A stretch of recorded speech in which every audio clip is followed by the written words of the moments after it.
নমস্কাৰ, মই আপিল আপোনাৰ স্বাগতম জনাইছোঁ ইউটিউব চেনেললৈ। আজি আমি পঢ়িম তোমালোকৰ ক্লাছ 10ৰ অৰ্থাৎ দশম শ্ৰেণীৰ গণিতৰ যি তোমালোকৰ পুনৰ আলোচনা আছে তাতে অনুশীলনী আৰু অন্ত আজি আমি গোটেইখিনি কৰিম। তোমালোকে ভিডিঅ'টো লাইক কৰি দিবা আৰু যদি চেনেলটো ছাবস্ক্ৰাইব কৰা নাই ছাবস্ক্ৰাইবটো কৰি ল'বা। মোৰ মতে সকলোৰে চাগে ছাবস্ক্ৰাইব কৰা আছে, কিয়নো তোমালোকে মোৰ চেনেল ক্লাছ 7-8ৰ পৰা চাই আছা। কোনে কোনে কিমান ক্লাছৰ পৰা চাই আছা মোক কমেণ্ট বক্সত জনাবাচোন। কিছুমানে 9তো জইন কৰিছে, চ' কমেণ্ট বক্সত ক'বা বুলি আশা থাকিল। চ' আমি আগৰ দৰে এইবাৰো আমি প্ৰতিটো ছাবজেক্টে মই ফ্ৰী অফ কষ্টত তোমালোকক কৰাই যাম একেবাৰে ধুনীয়াকৈ। যিহেতু এইবাৰ আৰু ইম্পৰ্টেণ্ট হ'ব, এইবাৰ তোমালোকৰ মেট্ৰিক পৰীক্ষাও আছে, গতিকে ধুনীয়াকৈ যাতে মেট্ৰিক পৰীক্ষা হৈ যায়, সকলোখিনি যাতে কমন পৰি যায়, তাক লৈ মই যি পাঠৰ ভিতৰৰ প্ৰশ্ন থাকিব সম্পূৰ্ণ সলিউশ্যন কৰাই দিম আৰু এক্সট্ৰাকৈও মই তোমালোকক সলিউশ্যন কৰাই দিম কুৱেশ্যনৰ। ঠিক আছে, তোমালোকে চেনেলটো ছাবস্ক্ৰাইব কৰি ৰাখিবা, নহ'লে কিন্তু নাপাবা আকৌ। চ' আমাক অনুশীলনী আৰু আনত কৈছে 1 নম্বৰ যে তলৰ কোনটো অনুপাত একেটা সমানুপাত হ'ব। গতিকে সমানুপাত মানে কেনেকুৱা, যে দুয়োটাৰ মান একে, তাক আমি সমানুপাত বুলি কওঁ। গতিকে ক্লাছ 9ত অকণমান পাই আহিছোঁ, তোমালোকে হয়তো পাহৰি গৈছে, একো কথা নাই, আকৌ শিকাই দিওঁ। চ' গতিকে একেটা সমানুপাত মানে যাৰ মান একে থাকিব। গতিকে আমি চাওঁ প্ৰথমত এই নম্বৰটো যিটো দিছে যে ওৱানৰ সলিউশ্যন বুলি মই লিখি দিওঁ, 1ৰ সলিউশ্যন। ঠিক আছে, গতিকে অপশ্যন টাইপৰ আছে, মাল্টিপুল চইচৰ টাইপৰ আছে, কোনটো হয় আমি নাজানো। যেনেকুৱা প্ৰথমটো দিছে আমি চেক কৰিব লাগিব যে 12 দিছে ইছটো মানে ভাগ, গতিকে 12:21 আমি লিখিম। আন এটা দিছে কি, আন এটা দিছে 32:52 মানে 56 দিছে, গতিকে 56 আছে, গতিকে ভাগ হ'ব। গতিকে এইটো কৰিলে তোমালোকে চাবা কিহেৰে যাব, এইটো 3ৰে যাব, 3 4 গুণ 12 আৰু 3 7 গুণ 21, গতিকে এইটো কিমান পালোঁ 4/7 পালোঁ। ইয়াক আমি কাটো, এইটোকে 4ৰে যাব, 4ৰে কাটিলে কিমান হ'ব 4 12 কৈছোঁ 4 9 গুণ 36, গতিকে 4 গুণ 32, আৰু এইটোক 4ৰে কাটিলে 4 1 গুণ 4, 1 গ'লে 16 হ'ল, 4 4 গুণ 16, গতিকে 14 বাৰ গ'ল। ঠিক আছে, গতিকে আকৌ 8ক কাটিব পাৰি 4 দি, 4 2 গুণ বা ইয়াক 2 দি কাটো, ঠিক আছে, 2 4 গুণ 8, 2 7 গুণ 14, গতিকে ইয়াত আমি 4/7 পালোঁ। ইয়াত আমি 4/7 পাইছোঁ, ইয়াতো 4/7 পাইছোঁ। গতিকে যোনটোৰ মান লঘিষ্ঠ আকাৰত, অৰ্থাৎ আমি কটাকটিকৈ সৰু কৰিলে যিটোৰ মান আমি একে পাম, সেইটোৱে হৈ যাব ইয়াৰ সমানুপাত। গতিকে আমি অপশ্যন এ হৈ যাব ইয়াৰ শুদ্ধ উত্তৰটো, গতিকে এনচাৰ হ'ব অপশ্যন এ। ঠিক আছে, কিয়নো আমি এইটোও কটাকটি কৰি পেলাই 4/7 পাইছোঁ, এইটোও কটাকটি কৰি পেলাই 4/7 পাইছোঁ। বাকী বি চি ডি কৰিবা, এইবিলাক নাপাবা, এইবিলাক কিন্তু হুবহু তোমালোকৰ পৰীক্ষাত আহিব। ঠিক আছে, গতিকে অপশ্যন এ হৈ যাব আমাৰ শুদ্ধ উত্তৰটো। ঠিক আছে, গতিকে এতিয়া আমি 2 নম্বৰটো কৰোঁ। বুজি পাইছানে নাই কমেণ্ট বক্সত জনাবাচোন। 2 নম্বৰটো আমাক কি কৈছে, 2ৰ সলিউশ্যনটো মই লিখি লওঁ। আমাক কৈছে যে তলৰ কোনবোৰ সংখ্যাক্ৰমে সমানুপাতত থাকিব। গতিকে সমানুপাতত মানে একেটা কথা, সমানুপাত মানে এক ধাৰ্চে যদি গৈ থাকিলে আমি এটা সূত্ৰ জানো কি, যিটো এই দুটোৰ যিটো কি থাকে পূৰণফল থাকে আৰু এইটোৰ পূৰণফল একে। ঠিক আছে, মানে কেনেকুৱা কথা তোমালোকে চোৱা, যে তলৰ কোনবোৰ সংখ্যা ক্ৰমে সমানুপাতত থাকিব। গতিকে সমানুপাতত থাকিবলৈ হ'লে আমি প্ৰান্ত দুটা, আদি আৰু প্ৰান্ত দুটা পূৰণ কৰিম, আৰু ভিতৰত দুটা পূৰণ কৰি যদি আমি একে মান পাওঁ, তেতিয়া ক'ম যে যিটো মান একে পাম সেইটো সমানুপাতত থাকিব। চ' গতিকে চেক কৰি চাওঁ, এই যিটো প্ৰথমত দিছে এইটো আমি চাওঁ যে 2, গতিকে আমাৰ নিয়ম সমানুপাতত থাকিব লাগিলে মনত ৰাখিবা যিটো প্ৰথম সংখ্যা থাকিব আদি বিন্দু বা আদি নম্বৰ, গতিকে আদি নম্বৰ আছে 2 পূৰণ অন্তিম আছে 8, গতিকে এই দুটা পূৰণ হ'ব। গতিকে পূৰণ কৰিলে কিমান হয় 2 8 গুণ 16 হয়। এতিয়া ভিতৰত সংখ্যা দুটা আমি পূৰণ কৰিম, গতিকে 6 পূৰণ 6 কৰিলে কিমান হৈ যায় 36 হৈ যায়। গতিকে এইটো আৰু এইটো সমান নহয়, গতিকে এইটো হ'ব নোৱাৰে। ঠিক আছে, ঠিক একেদৰে এইটো আমি চেক কৰি চাওঁ, 10 আৰু 60 পূৰণ হ'ব প্ৰথমত, গতিকে 10 আৰু 60 পূৰণ কৰিলে কিমান হৈ যায় 6 গুণ 6, দুটা শূন্য আছে 600 পাই যাওঁ। এতিয়া ভিতৰত দুটা পূৰণ কৰিম, 20 আৰু 30 পূৰণ কৰিম, 20 আৰু 30 পূৰণ কৰিলে কিমান হৈ যায় 2 3 গুণ 6, এটা শূন্য দুটা শূন্য আহিব, অৰ্থাৎ এইটোতো 600 পাইছোঁ, এইটোতো 600 পাইছোঁ, গতিকে এইটো হৈ যাব আমাৰ শুদ্ধ উত্তৰ। গতিকে অপশ্যন বি হৈ যাব শুদ্ধ। ঠিক আছে, অপশ্যন বি, গতিকে এইটো সমানুপাতত থাকিব। এইটো এনচাৰ এনেদৰে লিখিবা যে বি দি যে 10 20 30 60, পৰীক্ষাত এনেকৈ থাকিব, তোমালোকে জাষ্ট টিক চিন দিবা, OMR থাকিলে OMRত ভৰাবা, নহ'লে তোমালোকে বহীত লিখিবা, হৈ যাব। ঠিক আছে, গতিকে এইটো এনচাৰ এনেকৈ লিখিবা, বহীত লিখাৰ কাৰণে এনেকৈ লিখিবা, তোমালোকৰ নিজৰ বহীত যে লিখিবা যে এনেকৈ দি যে 10 × 60 = 600, 6টো ইমান এনেকুৱা কি হৈছে। ঠিক আছে, 20 × 30 600 হৈ যায় গতিকে লিখিম যে অতএব এইটো সমানুপাতিক থাকিব গতিকে 10, 20, 30, 60 সমানুপাতিক থাকিব সমানুপাতত থাকিব ঠিক আছে এইটো হৈ গ'ল আমাৰ উত্তৰ এইটো গ'ল 2 নম্বৰ এতিয়া 3 নম্বৰৰ প্ৰশ্নবিলাক দিছে আমাক যে খালি ঠাই পুৰোৱা খালি ঠাই পূৰ কৰিব কৈছে যেনেকৈ 1 নম্বৰ কৈছে যে বৃত্তৰ কালি a পাই r স্কয়াৰ হলে যদি a বাৰে তেন্তে r কিমান হ'ব গতিকে বৃত্তৰ কালি আমি জানো কি পাই r স্কয়াৰ r হৈছে বৃত্ত যেটো থাকিব বৃত্তটোৰ ব্যাসাৰ্ধ সো গতিকে বৃত্তৰ কালি পাই r স্কয়াৰ বুলি কৈছে গতিকে যদি এৰ বাৰে অৰ্থাৎ যদি এৰ মান বাৰে অৰ্থাৎ বৃত্তৰ কালিটো যদি বাৰে তেনহলে r কি হ'ব তাৰ ব্যাসাৰ্ধ কি হ'ব বাঢ়িব গতিকে ইয়াত লিখিব পাৰিম আমি বাঢ়ে ঠিক আছে বাঢ়ে যদি a বাৰে অৰ্থাৎ এৰিয়া বাৰে তেনহলে এৰিয়া যেটো আছে এৰিয়া বাঢ়িলে আমি আমাৰ যেটো r আছে ব্যাসাৰ্ধ বাঢ়িলেহে এৰিয়া বাঢ়িব গতিকে এইটোও বাঢ়িব আৰু কৈছে যে যদি r কমে তেন্তে a যদি ব্যাসাৰ্ধ কমে তেনহলে এৰিয়া কি হ'ব এৰিয়াও কমিব গতিকে এটো লিখিম কমিব বুজি পালা একেবাৰে সহজ কিন্তু ঠিক আছে যে a বাঢ়ে তেন্তে r বাঢ়ে r কমে তেন্তে a কমে বা কমিব কমে বুলি দিব পাৰা কোনো প্ৰবলেম নাই ঠিক আছে এতিয়া 2 নম্বৰটো কি কৈছে 3 ৰ 1 গল 3 ৰ 2 কৈছে যে এখন গাড়ীৰ ভ্ৰমণৰ সময় t আৰু d সমুদ্ৰৰ তলত তালিকাত দিয়া হল গতিকে t আৰু d অৰ্থাৎ t/d কৰি দিয়া হৈছে ইয়াত 1 হলে ইয়াত 4 হয় ইয়াত 2 হলে ইয়াত 8 হয় ইয়াত 3 হলে ইয়াত 4 হয় ইয়াত 3 হলে ইয়াত 12 হয় 4 হলে 16 হয় 5 হলে এনেকুৱা আমাক দিছে তথ্যবোৰ কিন্তু আমাক এতিয়া কৈছে খালি ঠাই পুৰোৱা যেনেকুৱা এই নম্বৰ দিছে আমাক গতিকে 3 ৰ 2 ৰ এই নম্বৰ সলিউশন কৰিম কৈছে যে t আৰু d এ ড্যাশ ভাবে বিচৰণ কৰে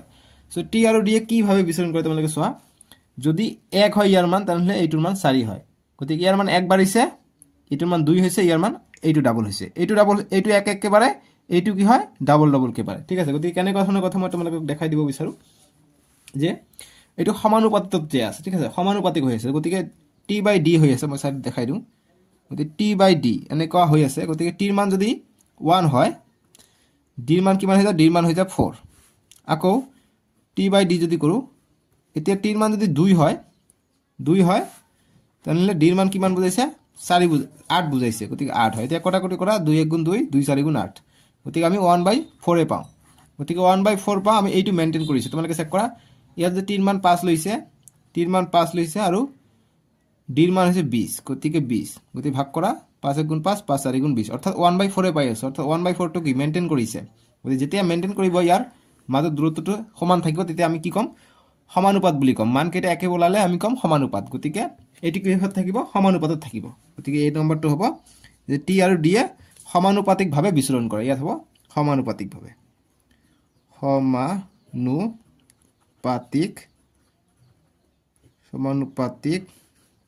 ভাবে বিচৰণ কৰে ইয়াত খালি ঠাইত হ'ব সমানুপাতিক ভাবে বিচৰণ কৰে বুজি পালা এতিয়া আমাক বি নম্বৰ দিছে t6 হলে d কিমান হ'ব গতিকে t যদি 6 হয় অৰ্থাৎ এইটো প্ৰশ্ন কৈছে গতিকে তেতিয়া d কিমান হ'ব গতিকে আমাক কৈছে যে গতিকে t/d আমি জানো 1/4 আহিব লাগে গতিকে t = 1/4 আহিব আমি কৰি চাইছো সব বিলাকতে 4 আহে গতিকে আমি এটো লিখিলো গতিকে b ৰ কাৰণে আমি এতে উত্তৰ কৰিম গতিকে b নম্বৰৰ কাৰণে ঠিক আছে গতিকে t/d = 1/4 আমি এইটো আমি সূত্ৰত পাই গলো ইয়াৰ পৰা এতিয়া আমাক কৈছে যে t ৰ মান 6 অৰ্থাৎ t ৰ মান হৈছে 6 d ৰ মান দিয়া নাই d ৰ মান কিমান ওলাব কৈছে = 1/4 হ'ব এতিয়া d * 1 t বজ্ৰপূৰণ আৰু 6 * 4 4 6 গুণ 24 গতিকে d কিমান পাম আমি 24 পাম t যদি 6 হয় তাহলে d আমি 24 পাম গতিকে আমি 24 ইয়াত লিখিব পাৰো ঠিক আছে বুজি পালা এতিয়া নেক্সট আমি যাও চাম এতিয়া আমাক কৈছে যে d যদি 28 হয় t কিমান d 28 বুলি কৈছে এতিয়া c নম্বৰটো চাম c নম্বৰ d যদি 28 হয় তেন্তে কি হ'ব গতিকে অতএব আমি লিখিম t/d = 1/4 আমাৰ ৰেশিওটো আমি পালো ইয়াৰ পৰা আমি পাইছো কটাকটি কৰি পেলাই আমি পাইছো ঠিক আছে যি কেইটা মান দি আছে এই কেইটা মান আমি চেক কৰি চাইছো সমানুপাতত আছে মানে সব কেইটাৰ যেটো ভাগৰ ৰেশিও এটি একে থাকিব গতিকে এবাৰ আমাক t ৰ মান লাগে গতিকে t * 4 40 পাই যাম = d * 1 গতিকে d এ পাই যাম 40 d ৰ মান কিমান 28 বুলি কৈছে গতিকে 28 বহাই দিয়া = গতিকে t ৰ মান লাগে t টো ইফালে থাকক 28 এইটো পূৰণ হৈ আছে এইফালে আহিলে হৰণ হ'ব অৰ্থাৎ তলত আহিব গতিকে তলত আহিলে এতিয়া কটাকটি কৰোঁ 4 × 4 কিমান হ'ব 4 4 × 16 4 5 × 20 4 6 24 4 7 28 গতিকে 7 পাই যাওঁ গতিকে তেতিয়া আমি টিৰ মান পাই যাওঁ 7 ঠিক আছে গতিকে তেতিয়া আমি টিৰ মান পাই যাওঁ আমি 7 গতিকে এনসাৰটো এনেদৰে লিখিবা যে t = 7 এইটোৱে পাই যাওঁ গতিকে ইয়াত 7টো লিখি দিবা তেতিয়া 7 পাই যাওঁ গতিকে এনেকৈ 1 2 3 4 5 6 7 ইয়াত কি হ'ব ইয়াত নিশ্চয়কৈ 8 হ'ব ইয়াত 9 হ'ব ঠিক আছে গতিকে আমি কেনেকৈ হ'ব মই ওলাই দিম গতিকে ইয়াত 8 হ'লে কিমান হ'ব আমাক মেইনটেইন কৰিব লাগিব এইটো দিয়া নাই বাৰু এইটো মই দেখাই দিওঁ গতিকে এইটো মানে কি 8 টো t ওলাল গতিকে t যদি 8 হয় t/d = 1/4 গতিকে t ৰ মান যদি 8 হয় d ৰ মান আমি কিমান পাই যাওঁ 1/4 গতিকে d = এইটো পূৰণ হ'ব 8 × 4 4 × 32 গতিকে এইটো আমি পাই যাম 32 পাই যাম ইয়াত পাই যাম আমি 32 ঠিক আছে আৰু ইয়াত পাই যাম আমি 9 অৰ্থাৎ যেটো নেক্সট প্ৰশ্ন আছে d নম্বৰ যে d = 36 হলে t কিমান হ'ব গতিকে t হ'ব 9 তোমালোকে কৰিবা কেনেকৈ চেক কৰা গতিকে d নম্বৰ 3 ৰ 2 ৰ d যে d = 36 হলে কি হ'ব অতএব t/d = 1/4 আমি ৰেচিঅটো পাইছো গতিকে t ৰ মান লাগে d ৰ মান হৈছে 36 = 1/4 গতিকে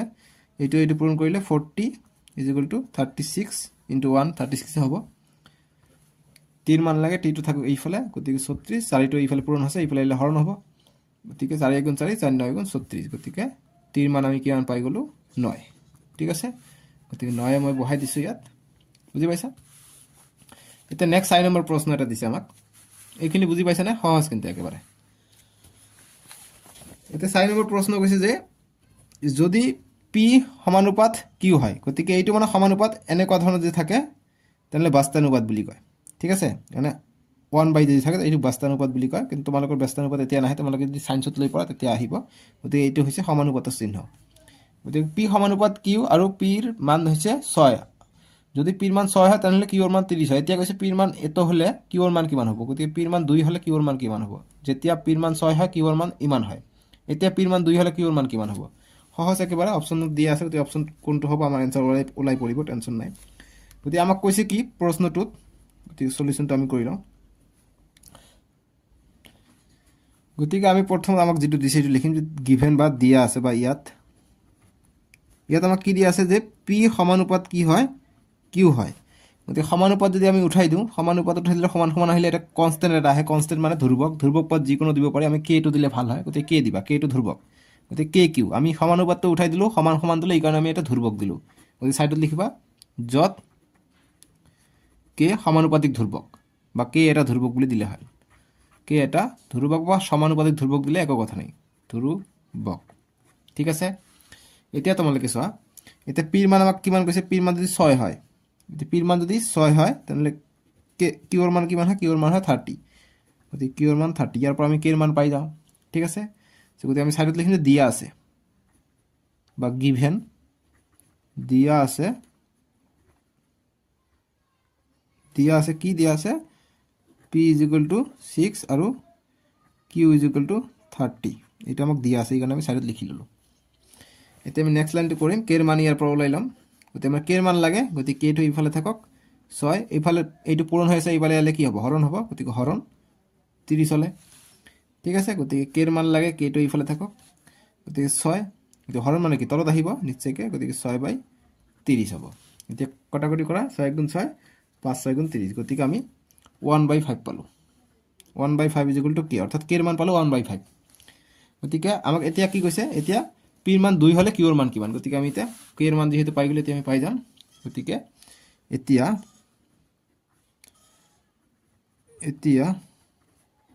p = 2 বুলি কৈছে 2 হলে p = 2 হলে কিমান হ'ব গতিকে এটা আমি বহাই দিওঁ এইটো সূত্ৰতে বহাই দিওঁ এটা এক নম্বৰ সূত্ৰ দিয়া এটা এক নম্বৰ বুলি লিখি দিওঁ এইটো সূত্র গতিকে 1 implies কি আছে p = কনস্ট্যান্ট q গতিকে p ৰ মান এইবাৰ 2 বুলি কৈছে আৰু k ৰ মান আমি পাইছো 1/5 পাইছো ঠিক আছে 1/5 গতিকে 1/5 বহাই দিয়া আৰু q থাকিলে q ৰ মানটো আমাক ওলাব লাগে এইবাৰ তে নেক্সট লাইন আমি কি কৰিম 2 ইফালে এইটো q ৰ লগত এইটো পূৰণ হৈ আছে ইফালে আহিলে কি হ'ব হৰণ 1/5 হ'ব ইজ ইকুৱেল টু কিউ গতিকে কিউৰ মান লাগে গতিকে কিউটো লিখিম গতিকে 2 হৰণটো আমি পূৰণ কৰি দিলে এইটো উলটি যাব 5টো ওপৰত যাব 1টো তলত আহিব 5টোৰ ওপৰত 1টো তলত অৰ্থাৎ ইয়াৰ তলতে 1 আছে গতিকে 1ৰ ভেলু নাই আপুনি লিখিলে আকৌ কথা নাই গতিকে এইটো লিখি দিওঁ আৰু যেহেতু এইটো এনেকুৱা আছিল নিলিখিলে কথা নাই ঠিক আছে বা যদি লিখা ভুল নহয় লিখি দিওঁ দিয়ক গতিকে এতিয়া কি হ'ব ডাইৰেক্ট এইটো পূৰণ হ'ব এইটো 1 থাকিব একো কথা নাই নাথাকিলে মানে সেইটো তলত 1 থাকে গতিকে 2 5 গুণ 10 10 ইজ ইকুৱেল টু কিউ গতিকে কিউৰ মান পালোঁ কিমান 10 গতিকে অতএব কিউৰ মান ইজ ইকুৱেল টু 10 বুজি পাইছা সহজ অংক এইবিলাক বুজি পাইছা ক্লাছ 10 মানে কঠিন নহয় সহজ মই আছোঁ নহয় টেনশ্যন কিয় কৰা লাইক কৰিব ভিডিঅ'টো গতিকে আমাৰ অপশ্যনটো কিমান হৈ যাব অপশ্যন হৈ যাব 10টো আছে চিট আছে গতিকে চি হৈ যাব শুদ্ধ উত্তৰ বুজি পাইছা এতিয়া 5 নম্বৰ প্ৰশ্নটো খুবেই ইম্পৰ্টেণ্ট এইটো পৰীক্ষাত আহে যিকোনো পৰীক্ষাতে আহে তোমালোকৰ স্কুলৰ পৰীক্ষাত হাফ ইয়াৰলি এনুৱেল মেট্ৰিক পৰীক্ষাত এইটো প্ৰশ্ন আহে আৰু ঠিক আছে এইটো খুবেই ইম্পৰ্টেণ্ট প্ৰশ্ন কৈছে যে তলৰ তালিকাখনৰ খালী ঠাইত ৱাইৰ মান কিমান গতিকে ৱাইৰ মান কিমান হ'ব আমাক অপশ্যন দিয়া আছে সো গতিকে আমাক এইখিনি দিছে গতিকে আমি যদি ইয়াত চাওঁ ইয়াত 1 2 4 8 এনেকুৱা ধৰণে আছে সো গতিকে এইটো কেনেকৈ আছে যিটো প্ৰথমত 1 আছে গতিকে মই সলিউশ্যনটো লিখি দিওঁ সো ইয়াত যদি প্ৰথমত 1 আছে গতিকে 1 ইনটু যদি আমি এই 2 কৰোঁ 1 2 কৰিলে এই 2 পাওঁ আকৌ 2 ইনটু আকৌ 2 যদি আমি কৰি দিওঁ তেনেহ'লে কি পাওঁ 4 পাওঁ 4ৰ লগত আকৌ যদি 2 কৰি দিওঁ আমি 8 পাই যাওঁ গতিকে আমি প্ৰথমত আমাৰ আছে 1 তাৰপিছত 2